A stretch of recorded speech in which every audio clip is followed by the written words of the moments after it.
Welcome to Caiti News Watch. I'm Gabriela Rodiles. And I'm Caiti Currey. Thanks for joining us. We begin today with the merger between U.S. Airways and American Airlines. The U.S. Justice Department has settled its lawsuit against the merger despite opposition from some states and competing airlines. Arizona was one of 6 states in the original suit, but Attorney General Tom Horne has agreed to this settlement.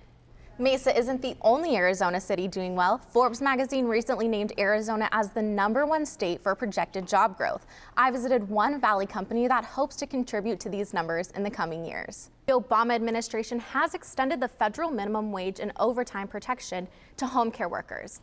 Phoenix's light rail is pretty safe compared to other cities. The city of Baltimore has light rail system with a comparable ridership and size to Phoenix. And since 2011, they've had 506 accidents. And you can depend on Caiti News for all your Election Day results across the Valley and across the country. We will continue to have updates here and on the web. In 2009, when most small businesses were having to close their doors, Ever After Florals experienced one of their busiest years to date. Forbes recently named Arizona #1 for projected job growth. Leisure and hospitality industries both added more than 10,000 jobs over the past year. ASU's new class of in-state undergraduate students will not have to worry about a tuition increase for the next year. President Michael Crow says tuition will stay the same for the 2014 and 2015 school year. Though the ban is lifted, there are still a lot of rules ice cream trucks have to follow.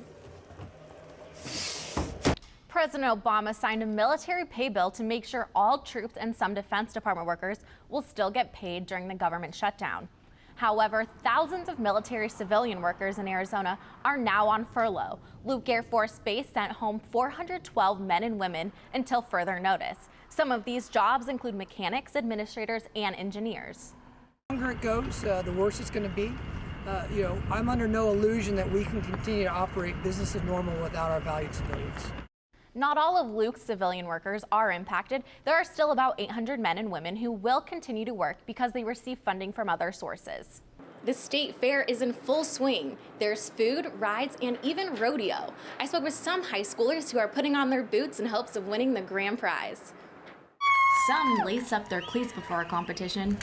Others put on their pads. But these student athletes slip on their cowboy boots. Exactly. Zoe Billings is the student president of the Arizona High School Rodeo Association.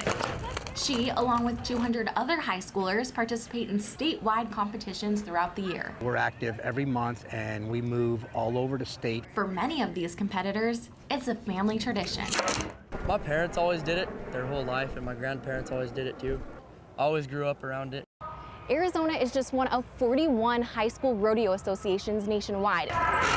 For a lot of these students, they travel a long way to compete because not every state has a high school rodeo. Zoe herself is from New Mexico. She's been making the trip to compete in Arizona for years. I've rodeoed with a lot of my friends since I was 6. But rodeoing is not just about the sport. For a lot of these riders, it helps build their character. We have very, very, very few discipline problems, if any. And while they are learning life lessons, they are also gaining something else, the chance at college scholarships. There's probably at least 50 of our contestants are going to college on a full ride type scholarship. So while all these competitors come to the Arizona State Fair to compete, Zoe is hoping to not only walk away with a win on her horse, but a win and a chance to go to college after high school. I applied to my first college, New Mexico State University, just last weekend. Now I checked the standings and Zoe actually placed first in her event. Now let's send it over to Jamie Purvis with a look at this week's weather. Located about 100 miles outside of Phoenix is Aguila, Arizona. This small community that relies almost entirely on cantaloupe and cotton farming is home to one of Arizona's few remaining all-volunteer fire departments. Aguila Fire Department has 20 volunteers on staff. According to Chief Clint White, most of the volunteers are all here for similar reasons. The same reason why I joined is because I just wanted to help out. Unlike many volunteer fire departments, Aguila often has a wait list of men and women who are wanting to join, many of whom are young adults. I know a lot of the volunteer fire departments, they talk about the age, but we've been doing really good having a lot of the younger guys. Aguila, Arizona is a small community of less than 1,000 people, but this fire station still faces its fair share of big issues.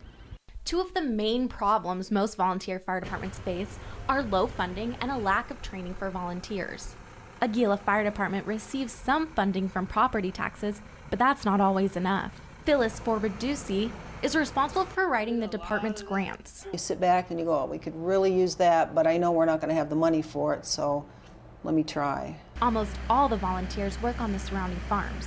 Their average workday can be anywhere from 10 to 12 hours. It's kind of hard to find time to go get the training that you do need. The only training they get is here at the fire department that we give them.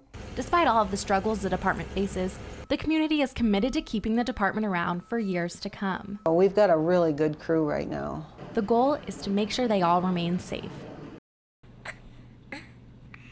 Like many mothers, when Alexis Shelton found out she was pregnant, her reaction was filled with excitement. We were rejoicing, we were so happy. There was not a negative moment. For a lot of soon-to-be mothers, the next step is to find a doctor and plan a hospital delivery. But things are changing. The Arizona Department of Health reveals that in recent years, many parents in Arizona are choosing to have their babies at home with a midwife. All midwives are getting busier, or that seems to be what I've heard. From 2004 to 2011, this trend increased steadily, from 281 births in Arizona to 680. We attend anywhere from 4 to 8 births a month, and that's just what our practice standard is. Many moms are choosing this option because of the comfort of having their baby at home. This peaceful, warm environment for her to come into the world. And the cost. Christine Troxel had her first baby in the hospital and second at home. Having a hospital birth with my insurance, I think I ended up paying, probably between $5,000 and $8,000 out of pocket. Compared to her home birth where she paid $3,000, which included prenatal care, her birth, and postnatal care.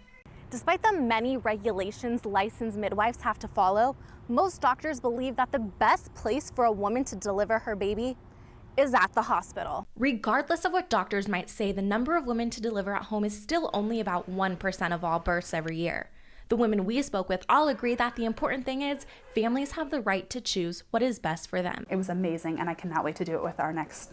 Reporting in Phoenix, I'm Caiti Currey, Cronkite News.